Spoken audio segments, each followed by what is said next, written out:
Hello guys, today we will discuss why respiratory pathway is called as amphibolic pathway. Respiratory pathway কে কেন amphibolic pathway বলা হয়। Previous ক্লাসগুলোতে আমরা glycolysis, Krebs cycle, link reaction, electron transport system এগুলো সম্পর্কে ডিটেলসে আলোচনা করেছি। এখন যদি বলি যে রেসপিরেশনের জন্য মোস্ট ফেভার্ড সাবস্ট্রেট কী, তাহলে তোমাদের অ্যান্সার কী হবে না গ্লুকোজ। তাহলে গ্লুকোজ হচ্ছে রেসপিরেশনের জন্য মোস্ট ফেভার্ড সাবস্ট্রেট। এই গ্লুকোজ যখন গ্লাইকোলাইসিসে এন্টার করে তখন গ্লুকোজ থেকে কি তৈরি হয়, গ্লুকোজ 6-ফসফেট, সেখান থেকে ফ্রুক্টোজ 6-ফসফেট, সেখান থেকে ফ্রুক্টোজ 1,6-বিসফসফেট তৈরি হয়। আমি আর সবগুলো স্টেপ লিখছি না, যেহেতু এগুলো আমরা প্রিভিয়াস লেকচারগুলোতে ডিটেলসে আলোচনা করেছি, তাই আমি এখানে শর্টে লিখে দিচ্ছি। এই ফ্রুক্টোজ 1,6-বিসফসফেট থেকে কি হয় না ডাইহাইড্রক্সি অ্যাসিটোন ফসফেট আর গ্লিসারালডিহাইড 3-ফসফেট তৈরি হয়, তাই তো। আর এই গ্লিসারালডিহাইড 3-ফসফেট থেকে 1,3-বিপিজিএ, সেখান থেকে 3-পিজিএ, সেখান থেকে 2-পিজিএ, সেখান থেকে ফসফোএনল পাইরুভেট, সেখান থেকে পাইরুভেট। তাহলে আলটিমেটলি গ্লাইকোলাইসিস আমরা দেখেছিলাম একটা গ্লুকোজ মলিকিউল ভেঙে 2 মলিকিউলস অফ পাইরুভেট তৈরি হচ্ছে, তাই তো। এবার এই পাইরুভেট লিঙ্ক রিয়াকশানের মাধ্যমে কি হয়, অ্যাসিটাইল কোএনজাইমেতে কনভার্ট হয়। কি হয় না অ্যাসিটাইল কোএনজাইমেতে কনভার্ট হয়, তারপরে এটা আলটিমেটলি ক্রেবস সাইকেলে এন্টার করে, তাই তো। ক্রেবস সাইকেলে আমরা দেখেছি CO2 বেরিয়ে যেতে, কিন্তু তোমাদের এনসিআরটিতে একটা ছবি দেখতে পাবে, এখান থেকে জল বের করে দেওয়া আছে, কিন্তু ক্রেবস সাইকেলে কোনো ওয়াটার মলিকিউল বের হয় না বা কোনো ওয়াটার মলিকিউল রিলিজ হয় না। ওয়াটার মলিকিউল কোথায় তৈরি হয়, ইলেকট্রন ট্রান্সপোর্ট সিস্টেমে মেটাবলিক ওয়াটার তৈরি হয়, সেই লাস্টে অক্সিজেনের সাথে রিয়াকশান করে ওয়াটার মলিকিউল তৈরি হয় না, সেই ওয়াটারটা এখানে তাহলে কেন দেখানো হয়েছে, রেসপিরেটরি পাথওয়েতে যে ওয়াটার মলিকিউল একটা সিনথেসিস হচ্ছে সেটা বোঝানোর জন্য। এই ওয়াটার মলিকিউলটা কিন্তু ক্রেবস সাইকেলে তৈরি হয় না, কোথায় তৈরি হয় না ইলেকট্রন ট্রান্সপোর্ট সিস্টেমে। তাহলে গ্লুকোজই কি একমাত্র রেসপিরেটরি সাবস্ট্রেট হিসাবে ইউজ হতে পারে, তা কিন্তু নয়। আমরা দেখব ফ্যাটও কিন্তু রেসপিরেটরি সাবস্ট্রেট হিসাবে ইউজ হতে পারে, প্রোটিনও তোমাদের রেসপিরেটরি সাবস্ট্রেট হিসাবে ইউজ হতে পারে। এনসিআরটিতে এ দুটো দেওয়া আছে, তাই তো, ফ্যাট প্রোটিন। এবার দেখো ফ্যাট যদি রেসপিরেটরি সাবস্ট্রেট হিসাবে ইউজ হয়, তাহলে ফ্যাটও কি এইভাবে গ্লুকোজ যেইভাবে গ্লুকোজ 6-ফসফেট, ফ্রুক্টোজ 6-ফসফেট এইভাবে স্টেপ অনুযায়ী গোটা রেসপিরেটরি পাথওয়েটা চললো গ্লুকোজের, ফ্যাটের ক্ষেত্রেও কি সেরকম হবে, তা কিন্তু নয়। ফ্যাট কোনো ইন্টারমিডিয়েট স্টেপে এন্ট্রি নেবে, ঠিক আছে। গ্লুকোজের মতো একদম প্রথম থেকে এন্ট্রি নেবে না রেসপিরেটরি পাথওয়েতে। তাহলে ফ্যাট যদি ডিগ্রেডেশন হয়, ফ্যাটের ডিগ্রেডেশন আমরা দেখেছি কি হয়, ফ্যাট কী দিয়ে তৈরি, গ্লিসারল আর ফ্যাটি অ্যাসিড দিয়ে। তাহলে ফ্যাট ডিগ্রেডেড হয়ে কি তৈরি হবে, গ্লিসারল আর ফ্যাটি অ্যাসিড, তাই তো। এবার ধরো ফ্যাটি অ্যাসিডকে যদি রেসপিরেশনে অংশগ্রহণ করতে হয়, ঠিক আছে, এটিপি তৈরি করার জন্য, তাহলে ফ্যাটি অ্যাসিডকে ফার্স্টে অ্যাসিটাইল কোএনজাইমেতে কনভার্ট হতে হবে, তারপরে সে রেসপিরেটরি পাথওয়েতে এন্ট্রি নিতে পারবে, ঠিক আছে। তেমনই গ্লিসারলকে যদি রেসপিরেটরি পাথওয়েতে এন্ট্রি নিতে হয়, প্রথমে একে ডাইহাইড্রক্সি কতগুলো ইন্টারমিডিয়েট স্টেপ আছে, এই ইন্টারমিডিয়েট স্টেপগুলো জানার দরকার নেই, যেহেতু এনসিআরটিতে মেনশন করা নেই। ডাইহাইড্রক্সি অ্যাসিডন ফসফেটে ইন্টারমিডিয়েট স্টেপের মাধ্যমে ডাইহাইড্রক্সি অ্যাসিডন ফসফেটে কনভার্ট হবে, ডাইহাইড্রক্সি অ্যাসিডন ফসফেট থেকে গ্লিসারালডিহাইড 3-ফসফেটে কনভার্ট হবে, এইভাবে রেসপিরেটরি পাথওয়েতে এন্ট্রি নেবে। এবার দেখো যদি প্রোটিনকে রেসপিরেটরি পাথওয়েতে এন্ট্রি নিতে হয়, প্রোটিয়েজ এনজাইমের সাহায্যে প্রোটিন অ্যামাইনো অ্যাসিড দিয়ে ভেঙে যাবে। আমরা জানি প্রোটিন কী দিয়ে তৈরি হয়, অনেকগুলো অ্যামাইনো অ্যাসিডের সমন্বয়ে প্রোটিন তৈরি হয়। তাহলে প্রোটিয়েজ এনজাইমের দ্বারা, ঠিক আছে, প্রোটিয়েজ এনজাইমের দ্বারা প্রোটিন অ্যামাইনো অ্যাসিডে ব্রেকডাউন হবে। এবার এই অ্যামাইনো অ্যাসিড তাদের স্ট্রাকচার অনুযায়ী পাইরুভেটে কনভার্ট হতে পারে, অ্যাসিটাইল কোএনজাইমেতে কনভার্ট হতে পারে, বা কোনো ইন্টারমিডিয়েট সাবস্ট্রেট অফ ক্রেবস সাইকেলে কনভার্ট হয়ে তারা রেসপিরেটরি পাথওয়েতে এন্ট্রি নিতে পারে। সম্পূর্ণ তাদের স্ট্রাকচারের উপর ডিপেন্ড করছে, ঠিক আছে। তাহলে আমরা দেখলাম গ্লুকোজ ছাড়াও ফ্যাট, প্রোটিন এইগুলো তোমাদের রেসপিরেটরি সাবস্ট্রেট হিসাবে ইউজ হতে পারে। এবার আমরা দেখব যে রেসপিরেশনকে বা রেসপিরেটরি পাথওয়েকে কেন অ্যাম্ফিবোলিক পাথওয়ে বলা হয়।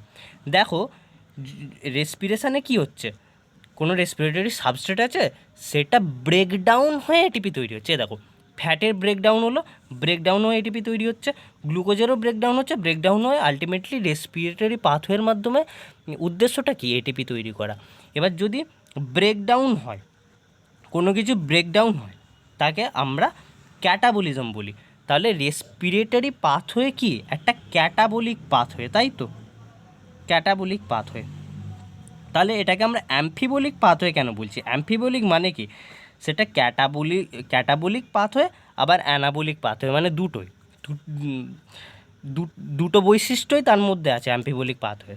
তাহলে আমরা বুঝলাম যে রেসপিরেটরি পাথওয়ে কেন ক্যাটাবলিক পাথওয়ে, কারণ রেসপিরেটরি সাবস্ট্রেটের ডিগ্রেডেশন হচ্ছে, ব্রেকডাউন হচ্ছে, ব্রেকডাউন হওয়ার মাধ্যমে এটিপি তৈরি হচ্ছে, তাই জন্য রেসপিরেটরি পাথওয়ে একটা ক্যাটাবলিক পাথওয়ে। এবার আমরা দেখব এটাকে অ্যানাবলিক পাথওয়ে কেন বলে।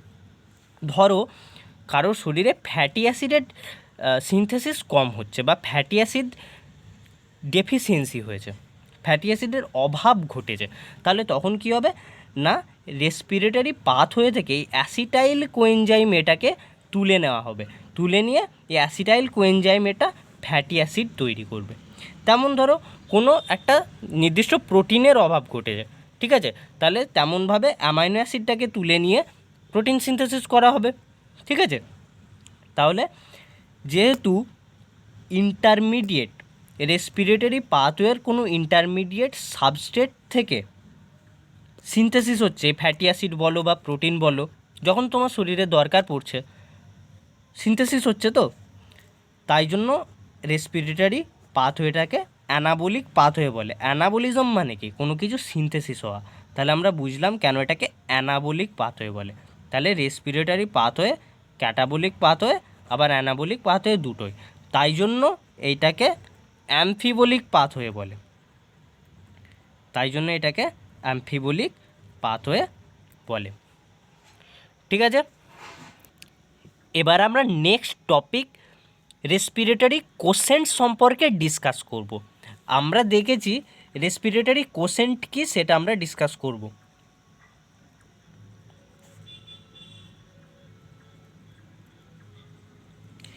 এরোবিক রেসপিরেশনে কি হয়, O2 কনজামশান হয়, CO2 তৈরি হয়, তাই তো। আমরা দেখেছি গ্লুকোজের সাথে অক্সিজেন রিয়াকশান করে CO2 plus H2O plus some amount of energy production হয়, এটাই তো মূলত এরোবিক রেসপিরেশনের কাজ।